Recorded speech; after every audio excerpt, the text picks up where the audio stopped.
But once we look beyond what our mind is saying, or okay, this is what is meant to happen, or this is the reality of this or that, and then look ahead of what we want to achieve, it's more of we thriving. Because one thing that the mind is made up of, or will I say one of the job or purpose is to cage us in that survival atmosphere. That is the job of the mind. But then, as a person that we are, we need to find that peace. We need to find the love and joy for ourselves. Because if we let the mind do it for us, it's more of frustration, anxieties, fear, depression, and all negative emotions. Because the mind is more of, it thinks everything, thinks that everything within us is a threat to our existence. If you want to be happy, peaceful, and the rest of it, you just need to let go of listening only to your mind and go beyond it, by turning it into something that is much greater, that will help us not just to survive but to thrive. So that chapter 3 is more of, why do we even think? So we think to expose ourselves to fear. We think to expose ourselves to frustration, to depression, because that is what the mind is made up of, or that is the job of the mind. Because it thinks that everything around us is more like a trait. But when we train ourselves and know that, okay, this is what the mind is made up of, to keep us in a survival mood or survival environment, then we thrive out of it. We try to break us from that mindset. Are you even making sense? Can you hear Yes, me? yes, ma'am. Yes, yes, we can. I'm still asking. Please, can someone make a remark while I try to sort out YouTube and be sure that we are having the audio? Please, can someone just make a remark on this chapter 3? Let's continue.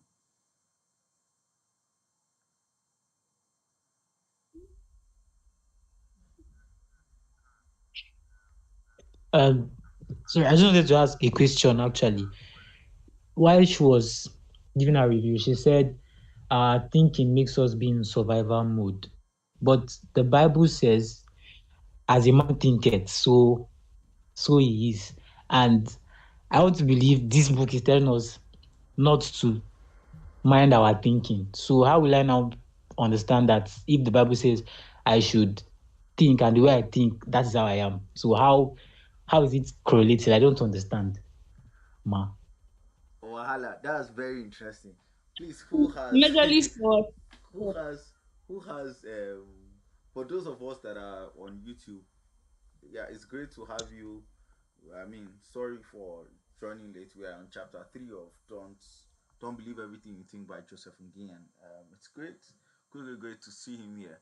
So please, this is Ife Oluwa's question. Anyone that wants to answer, I think I have an answer, but I've been talking so much, so let's get other people to answer. Anyone that has an answer to Ife Oluwa's question, please shoot. Okay, let me just. I've been holding my comments because it's going to form part of my review. But what I'll say is that, in more general terms, before I get more specific, is that the book is a very, very powerful book, deeply spiritual, and approached from a scientific angle, or giving a scientific approach to deeply spiritual things. And I don't know, all the books we've been reading, though, they've all packed their punch. Even the one we read before, the psycho-cybernetics, or um, and all that. And you could see many principles repeated in these books, even up to this. And I don't know which chapter, I don't know if it's chapter 2 or chapter 3 now, that's where he said that, before I come to the question, where he said that nothing is really good or bad, that it's just our reaction to it that colors it. More, people say money is amoral. It depends on who has it, and I think that's the kind of thing. But this is not money now. But it's just saying that nothing is really good or bad. That is just our interpretation of circumstances or occurrences that gives it the coloration of either good or bad. And I really struggled to accept that. But just thinking about it, I mean, it just became clear. And truth is, getting these principles outlined here and applying them will really make us better people. Even the book we're reading currently by Dale Carnegie, I mean, powerful, powerful stuff. They seem, the general sense I get is that, look, the things that make for huge success in life are very little things that we tend to overlook. Chima, just like you talked about, the guy that had to, couldn't get, in the monastery and just was getting distracted and had to enter a boat and all that. The principle is so strong that, look, no matter what happens, it is your interpretation of it that gets you worked up. It's not that serious. It may just not be that deep. It may just not. So it's more about us than it is about other people. Now, let me just come specifically to the question he asked, which will also feed into my own review in chapter 5 and 6. As a man thinketh in his heart, so is he. And I think the writer here made it very clear that the the feelings, that the way we feel is a result of thinking. The way we feel, that our feelings are not beyond our control. That feelings, the way we feel, is a direct consequence of thinking. And that what thinking does is that thinking gives us, generates negative feelings, feelings of frustration, feelings of stress. All the negative feelings, they come from thinking. And I think in one of, was it okay? I think the person reviewing now said it's in chapter 4 where he differentiated between thinking and thoughts. So when the Bible says that as a man thinketh in his heart, the Bible does not differentiate between thinking and thoughts, but the writer does, because, like we said, he went a bit more surgical in his approach to this whole thing. So if you continue to think, in fact, this is the way he put it in the book. If you think on thoughts, that thinking will obstruct thought and cause negative feelings to come. So if we break, as a man thinketh in his heart, so is he, down to what the writer is saying, the writer is saying, if you keep thinking, negative things, feelings will be, you will feel negative, you have negative feelings.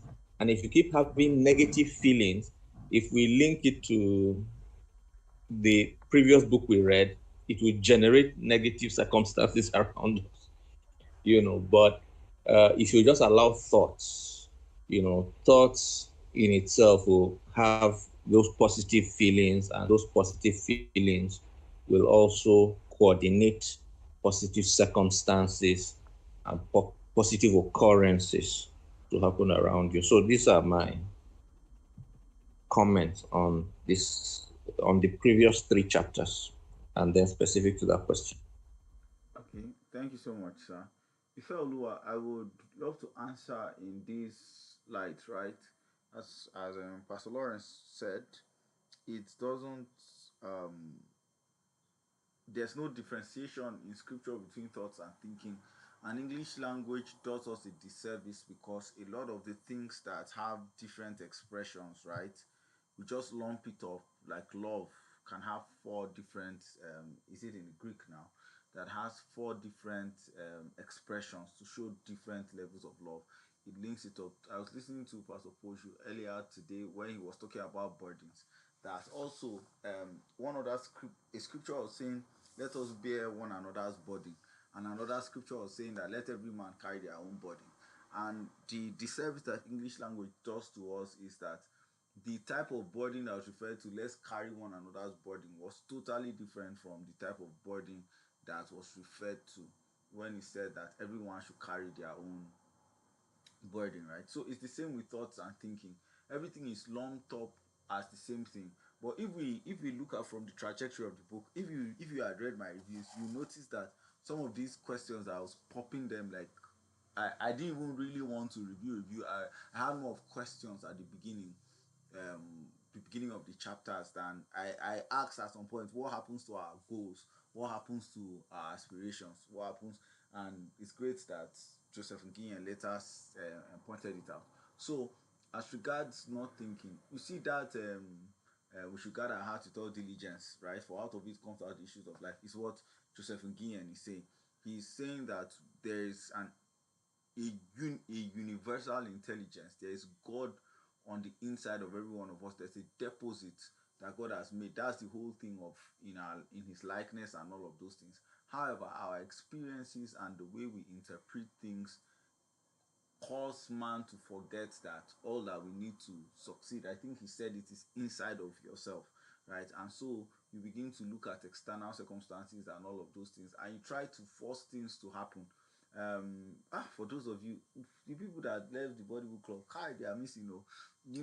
As Pastor Lauren said, a lot of these books connect.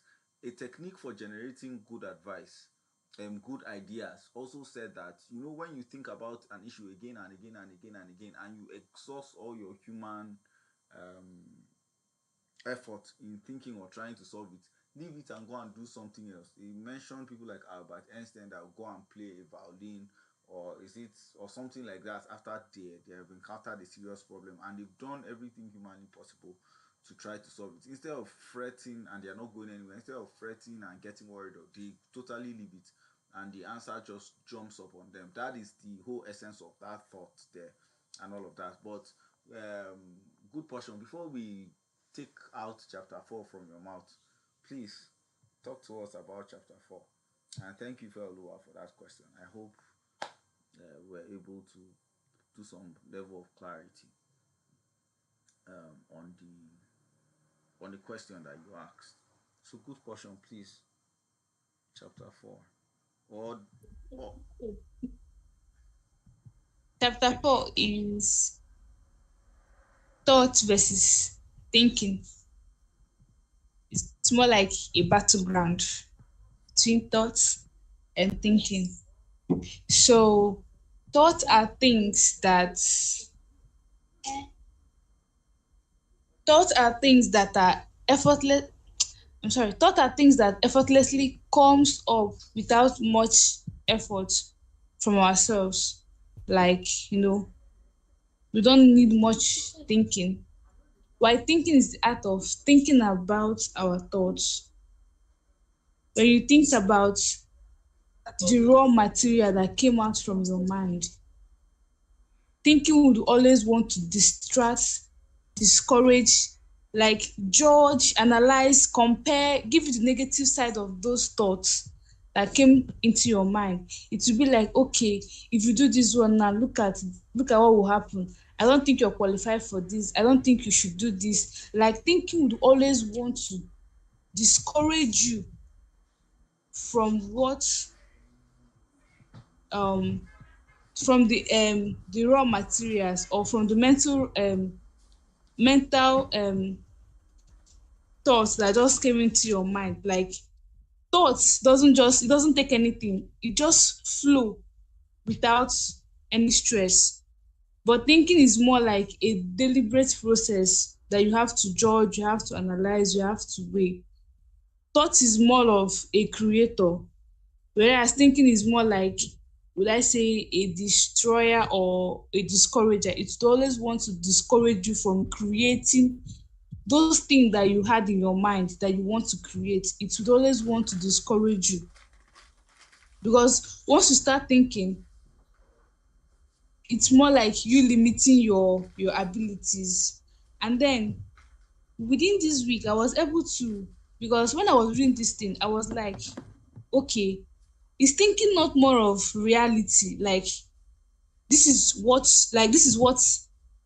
I had in mind when I was reading my chapter 4. I was more like, there's no difference between thinking and reality. Because okay, for instance, now as a business person, business is more like slow. So during that last week I was like, okay, is it because my customer, they are upset with me? Did I say anything bad? Okay, am I disturbing them too much and the rest of it? So that was what my mind told me. That was my own thinking that was trying to distract me from the thought I had initially, that was like, okay, since I've already sent the invoice to this man is going to buy these goods from me. But I waited and waited and waited. The man did not respond. So within myself, I was thinking, but then I was more like, okay, this is just the reality. This is not, I'm not thinking anything. Let's not be that this book can read is entering my head. I'm not actually thinking. Like this is just the reality that this man does not want to respond to my messages. Maybe he's upset with me. Maybe he got better prices. Lo and behold, though, think around evening period, the man told me, I was like, he's very, very sorry. He has been very busy, blah, blah, blah. He will send my money. And moreover, he has reached his limit. So he doesn't want to disappoint. He's going to transfer my money before 12. Omo, I was like, indeed, there's a big difference between thinking and reality. Because to me, reality is more like, okay, the man is busy, and that ends it and settles it there. But thinking would want to more like push you, you overthink, you be like you are the one that made the man not to patronize you. So thinking is more like a deliberate process of you are just stressing yourself mentally, analyzing, I mean, thinking what shouldn't have, what is not even real, you get. So thinking is just there to like put you in bondage, restrict you, distract you. Because I was daily distracted that day. I was so disturbed. And the man is one of our biggest buyer. I was so disturbed that day. So when I was reading that chapter 4, I was like, this man is saying too much. Because thinking is more like reality. But with that experience of mine, I thought to myself that there is a slight difference between that thinking and reality. Because reality will not stress you, but thinking is going to stress you. It will give you so many negative energy, and when those energy comes around you, people is going to feel it. Because trust me, I wasn't flowing with my colleagues. Like I was not even responding. I was not giving anybody that face. I was more like, why won't this man respond? At least just say I've seen the invoice now. Or is it that upset with me? Like, what have I done wrong to him? But immediately the man just told me that he was busy, he's very sorry. My mind came to rest or peace. So thinking is, whenever, okay, for me now, whenever you have this sign, like your emotion is down, or it's probably sponsored, like it's a negative, you're feeling this negative emotion, just know that you are thinking, honestly. Because thinking, it surrounds ones with that negative vibe, that negative energy. Like you don't feel comfortable, things this is not really making sense to you. But whenever you have thought, it's very effortless. It's more like an unconscious something. But thinking is something that we do consciously, because we want to weigh it, that we want to Okay. analyze, we want to say, okay, this is it and this is not it. So thought Thank you is so more much. like a This is, yeah, I'm just looking at time. This is almost 10:30. So please, for uh, the rest of us, can we? Tomorrow is Sunday and we have to go to church. So can we just make it a little more concise so that we? I apologize also for starting late, a bit late. I needed to stream this so that the bulk of what we are saying is not lost and we can always go back to listen. That's why all these things are being said. So, good portion. You want to round up in a minute? okay. Yeah. So in One 10 thing I'll minutes. tell you, thinking limits our ability, but thoughts expose us. Thoughts give us that assurance that we can actually do this. But thinking on the other end, we always want to limit our ability to create. Okay. Thank you so much. Any comments in about a minute.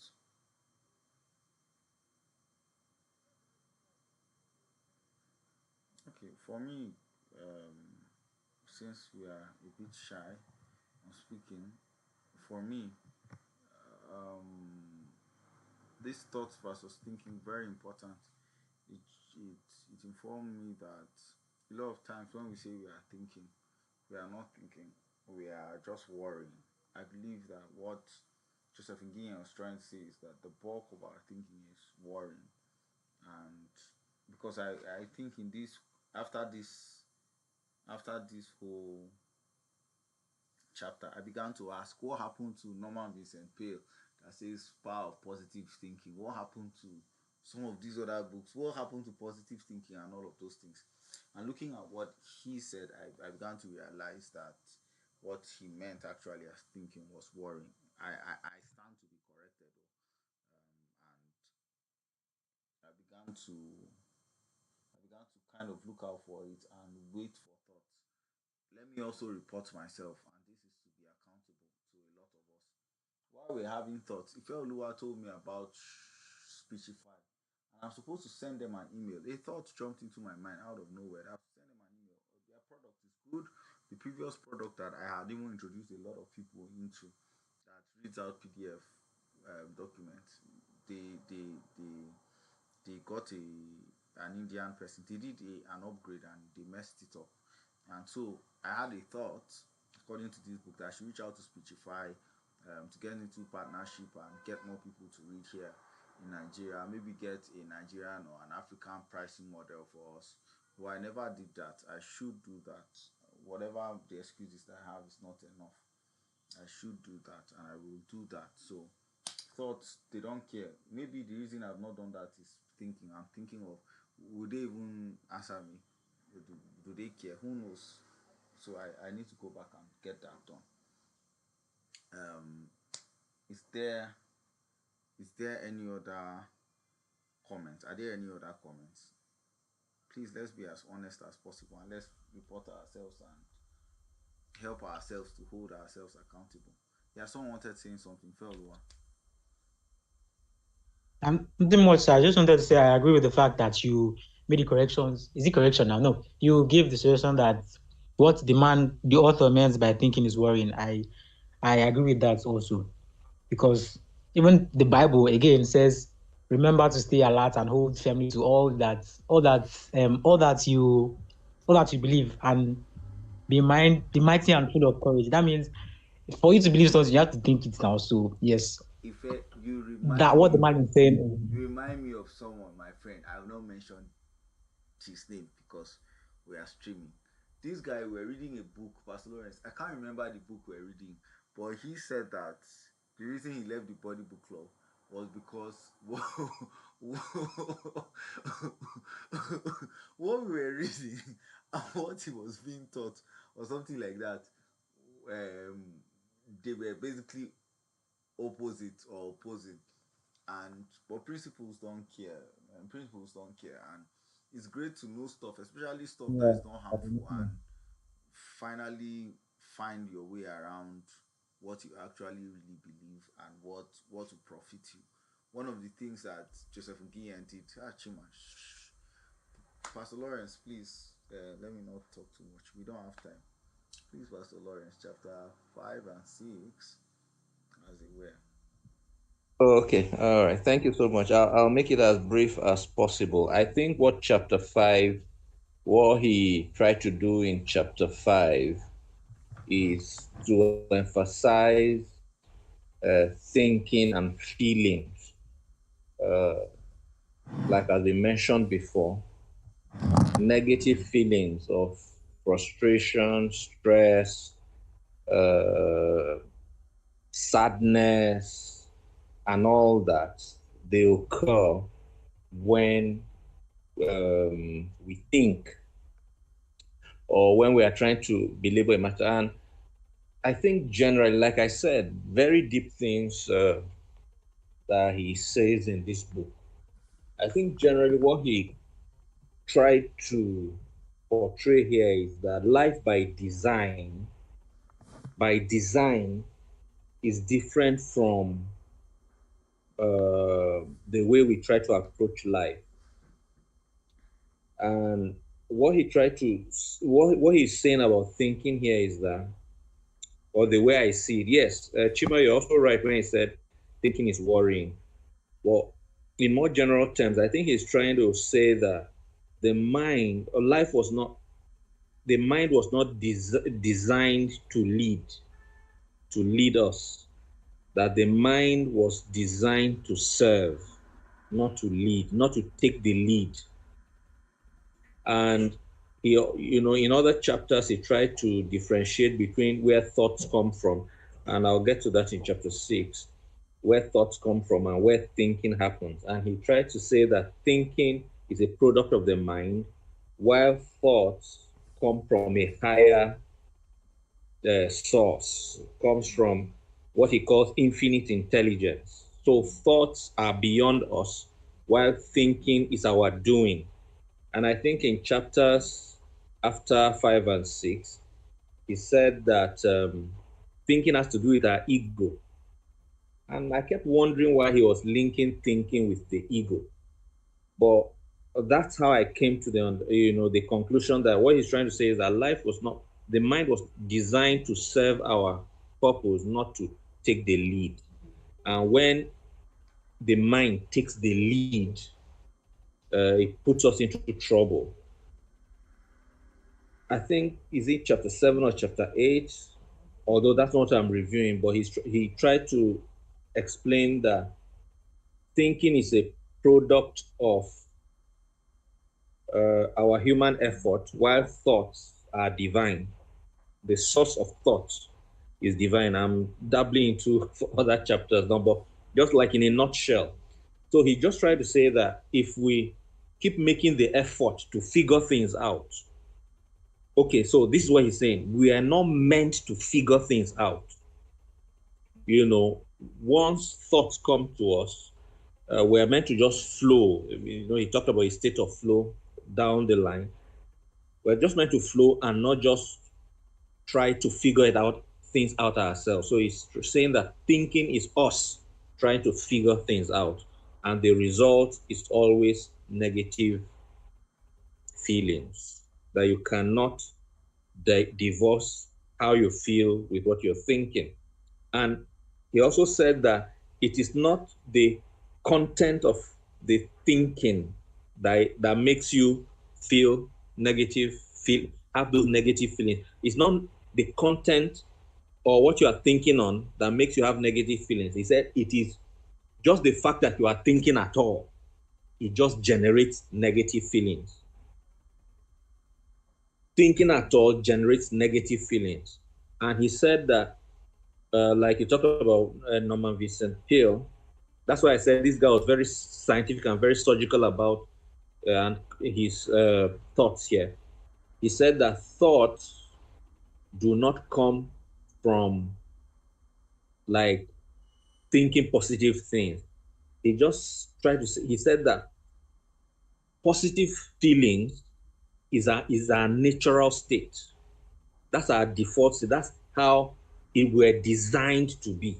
The original design is to just have positive feelings, joy, love, peace, and all that stuff. That's our natural state. That thinking, we trying to figure things out is like modeling up the water. So that's like a nutshell of chapter 5. I'll just pause here before I move to chapter 6.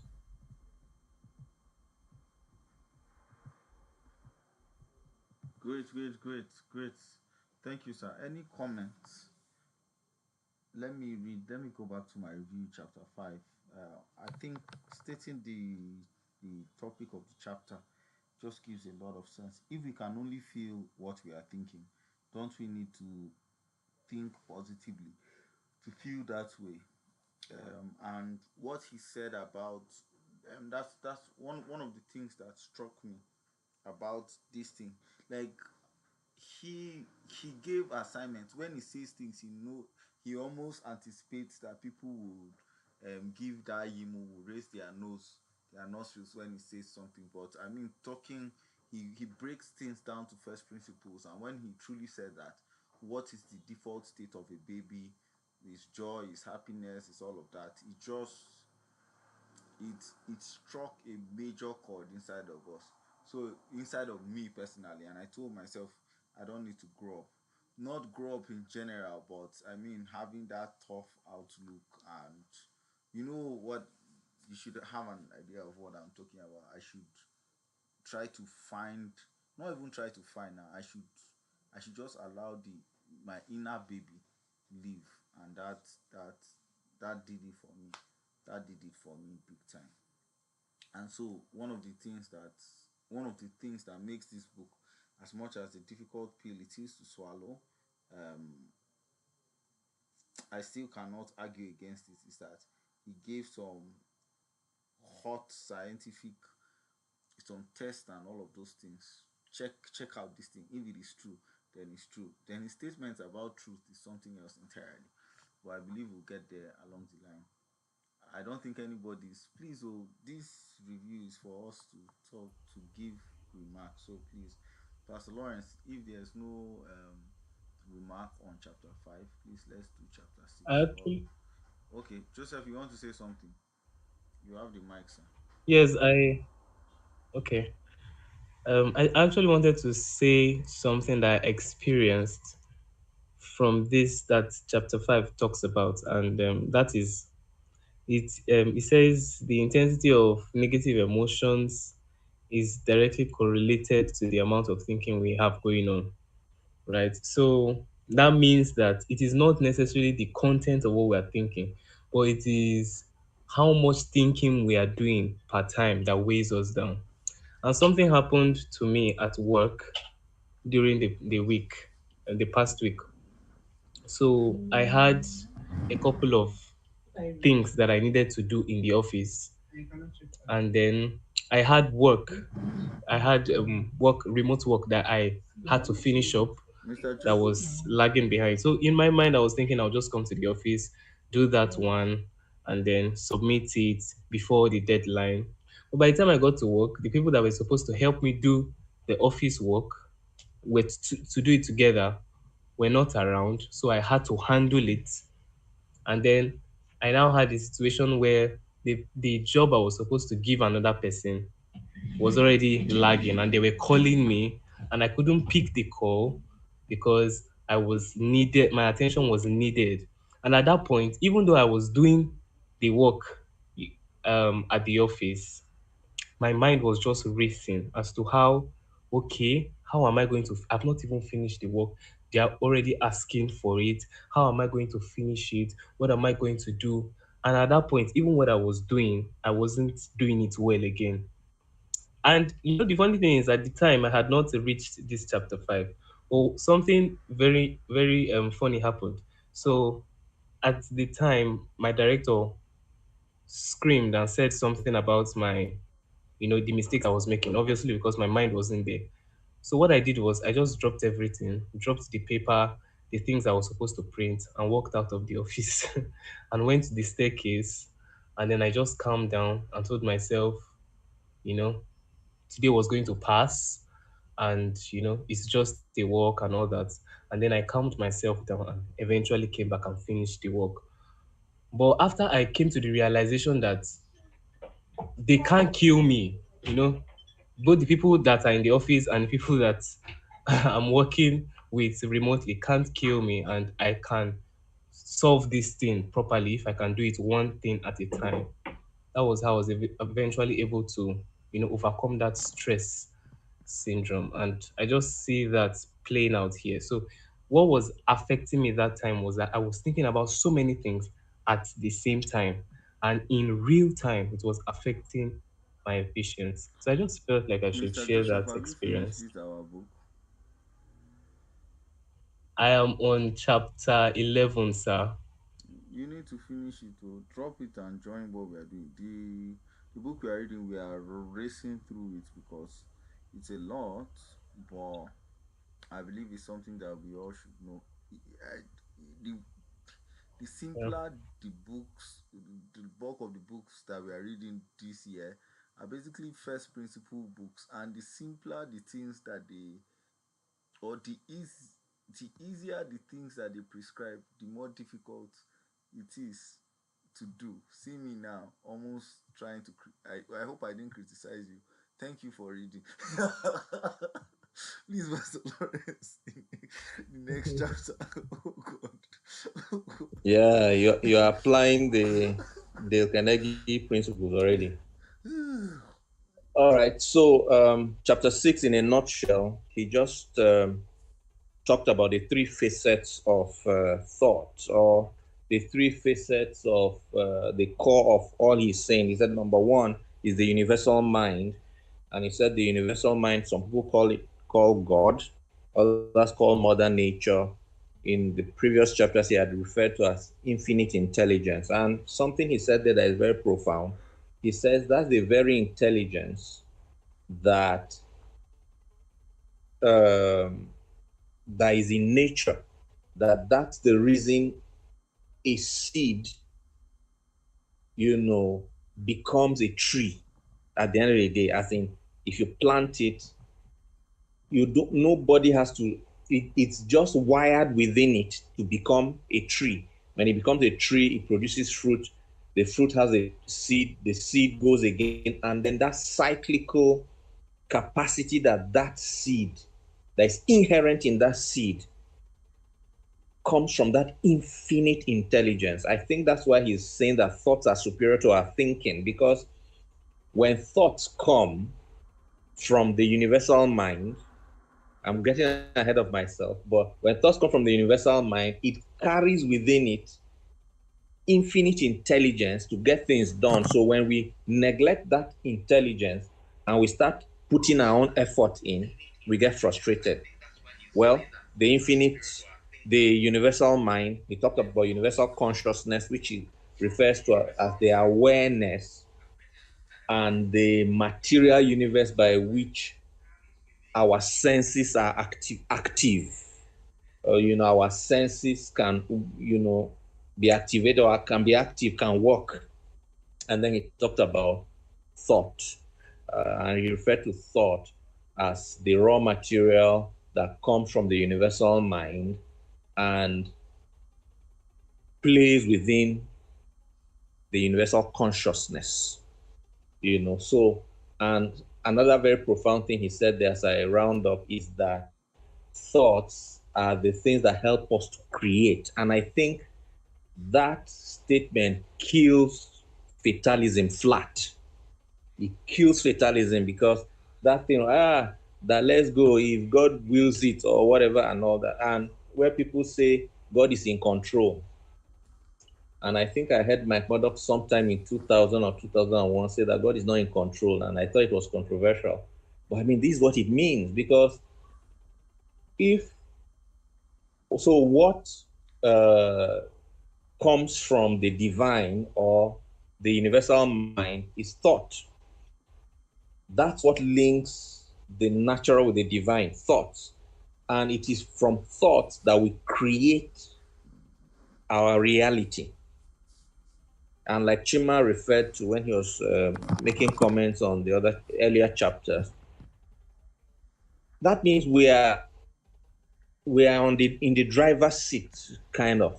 Ours is to receive thoughts from the universal mind, and then we go out, we engage it to create the reality that we desire.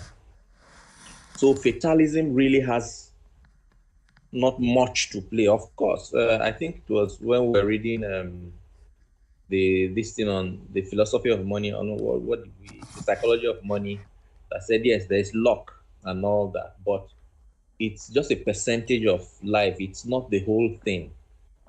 So we don't just go and say,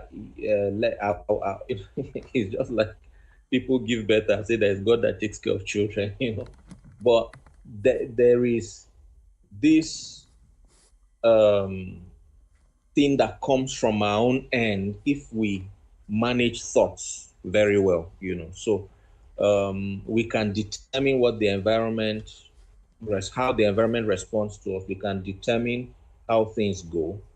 if we manage thoughts very well. So that's the nutshell of chapter 6. Okay, thank you so much. Please comment, comment, comment. While we're waiting for comments, Mr. Joseph, please do us the honors of chapters 7 and 8. I don't think Nora is here. So if you can do us the honors of chapter 7 and 8, let's know. Since you said you're in chapter 11. Hello, Mr. Joseph. Can you hear us? And does anybody have anything to say about that? Okay. No, I'm not I will saying you do it, should but start, oh. I'm just saying that okay, can okay. you do us the honors of chapter 7 and 8? I want to give you about a minute to catch your breath while I'm trying to set up my system stand. Yeah, so let's please make comments. Do you have any comments of this chapter?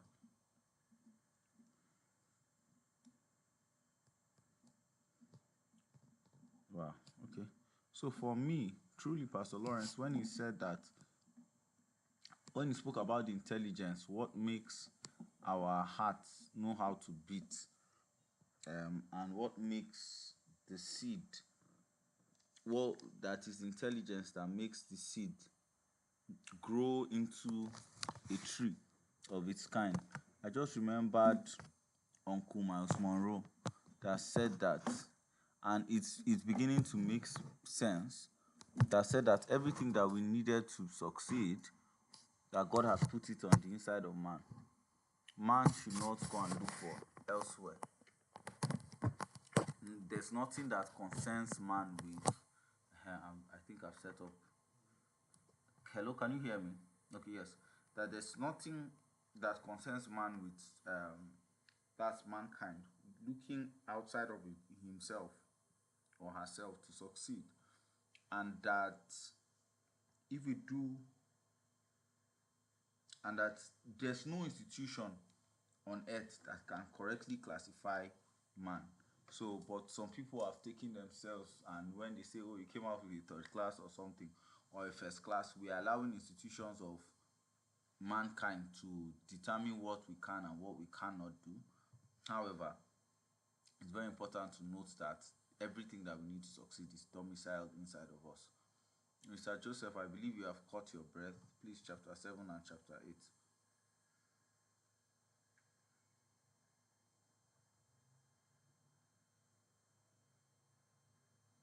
Hello, Mr. Joseph.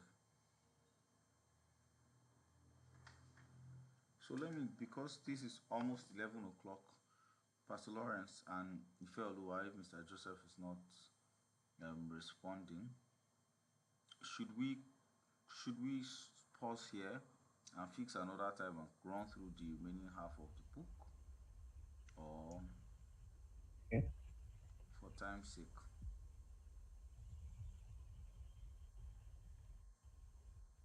Can just for because it's really getting late. Mr. Joseph, that's the thing. You are taking Yeah. forever. You are taking forever Sorry, to my phone was misbehaving, so that was why I was trying to unmute and it was okay. just not So working. in 2 minutes, chapter 7. Okay, so chapter 7 started with a very interesting quote from Christian Evangelo. It says, "A crowded mind leaves no space for a peaceful heart." And it's the crowded mind here symbolizes thinking, right? One of the things that caught my attention and I wrote down is that most of the time we cannot necessarily stop completely. We can't stop um, ourselves from thinking completely. But one of the things that can help us is being able to cultivate an underlying thought of joy. So we know that at the end of the day, this is going to happen. Just like the analogy that Mr. Joseph gave in the book, where he talks about the sun setting and then having to worry if the sun is going to, what will happen if the sun doesn't come up and all that. When you can just bask in the constant thought of the sun eventually rising again, even though it is certain at the time. And one of the interesting things that it talks about is when we can disassociate our minds from that prolonged thinking, it helps us to enjoy the process. Now, in this context, when the sun sets, the night time, instead of using it to think and worry, we can now enjoy the night time. So that's one of the things I caught from there. Aside, the stress that thinking puts us into, it also deprives us. It deprives us of enjoying the process, the journey towards whatever it is that we are pursuing. Yeah, yeah. So those were the things that I got from that Okay, thank you so chapter. much, sir. Um does anybody have something to say? For information's sake, I think we'll just stop at chapter 8 when Mr. Joseph does chapter 8 for us, and then we'll call it a day. We'll pick another night and run the other half through. I hope this was value adding, and I hope like we are learning. And maybe these reviews as we post on YouTube to inspire other people to really want to read, because it's sweet talking when you've read the same book with somebody else. You can be in the middle of a crowded room and you will connect and you speak, and every other person that has not read the book knows that they are actually ignorant in some way, or they are missing out on something, because I mean that's just what reading does. um, One of the things that stood out for me in that chapter 7 is that he said that, and he continued throughout the book just to say that we we never, no human being can stay in a perpetual state of not non-thinking. And so I think it's a great thing that we learn to forgive ourselves when we think, and we quickly try to get back to a state of not thinking by trying to not think, which I think is thinking wrong. Okay. So Mr. Joseph, chapter 8, and in God's grace, before by Okay. 11, latest 11 o'clock, we've called it. Before 11 o'clock, we should have called it a day. Okay, so chapter 8 themed how can we possibly thrive in the world without thinking?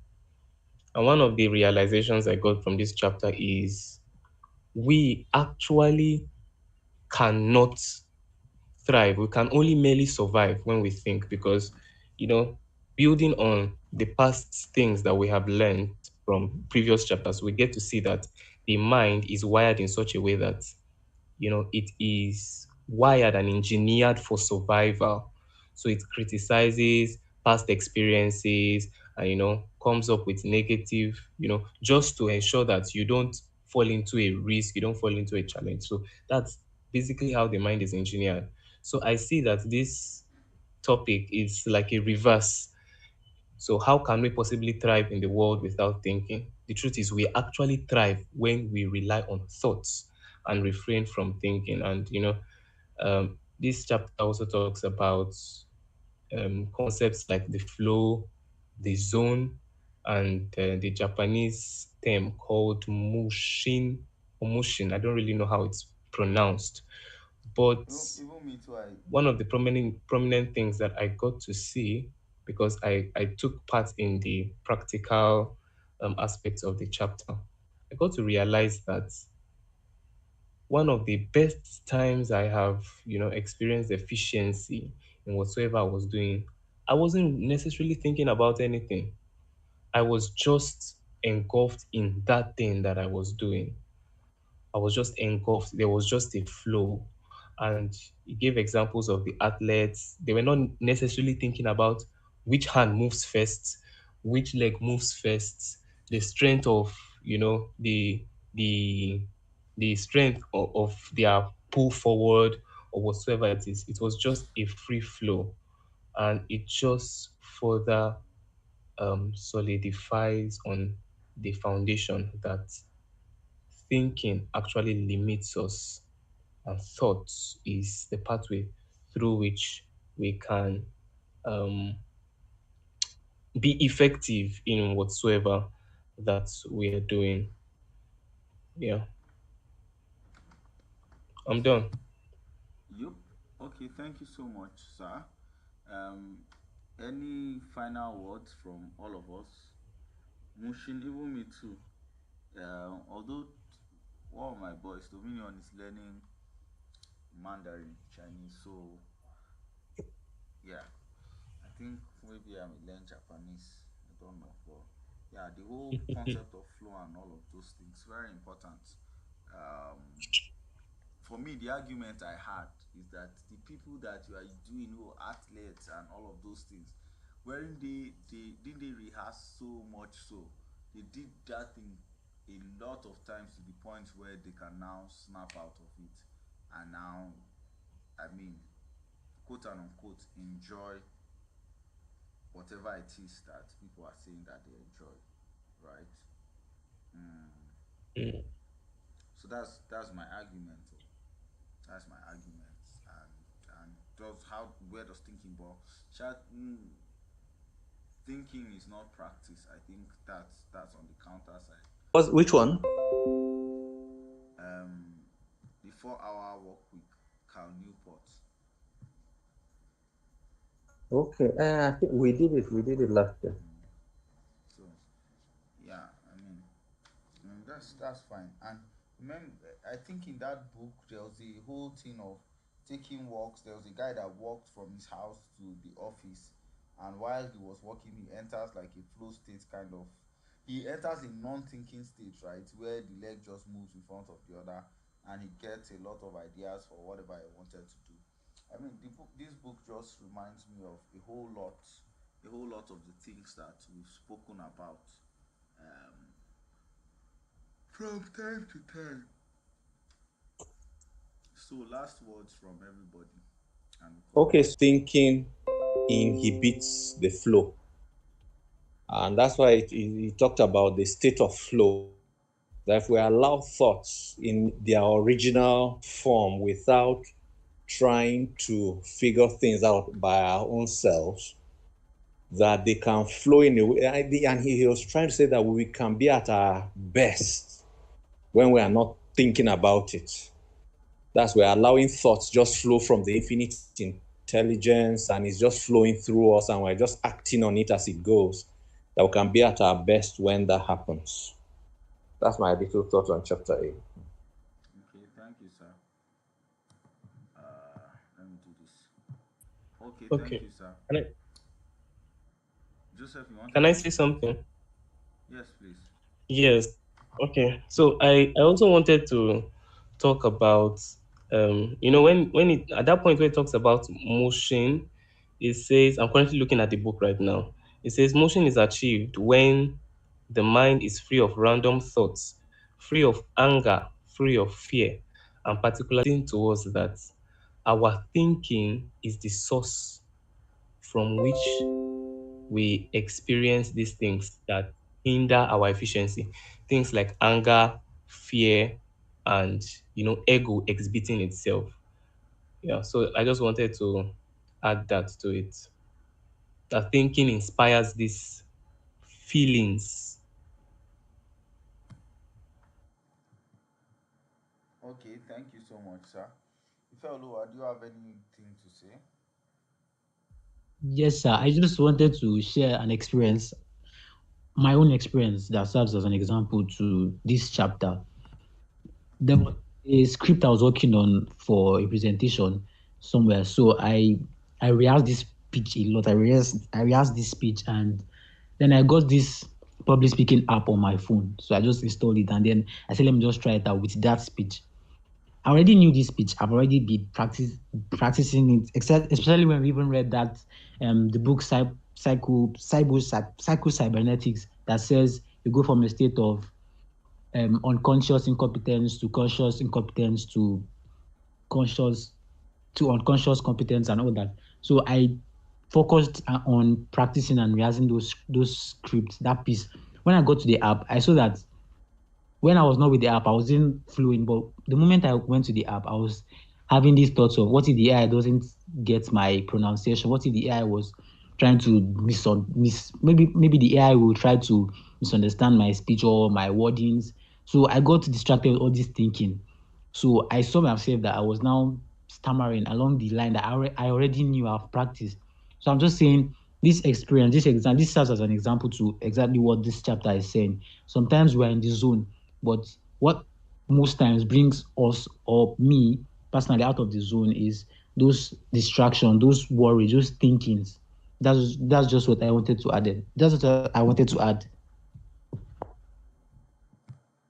Okay, thank you so much, and thank you to everybody that will listen to this on YouTube. This book is even a funny book to review because I'm just listening to us speak, and I'm imagining someone that doesn't know jack about the book coming up. You just be like, what are these people rambling? What are these people rambling about? Um, I mean, I will send the link to what we've done thus far on the at least the parts I think from chapter 3 thereabouts that we're able to get on YouTube. I'll send it on the group, and I believe that people can listen. You also should and can listen, should listen to it again,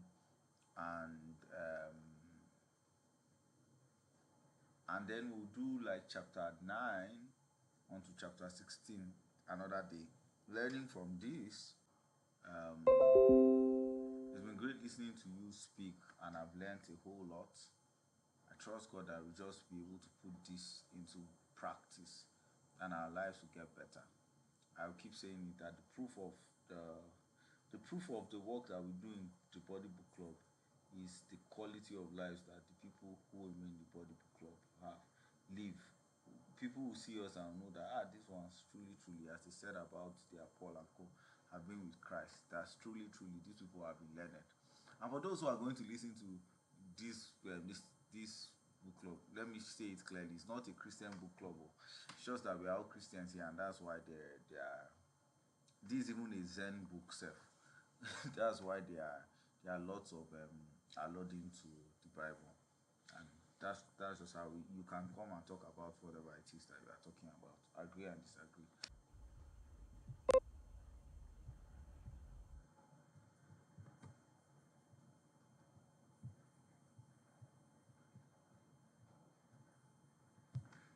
So my OBS, thank you, YouTube people.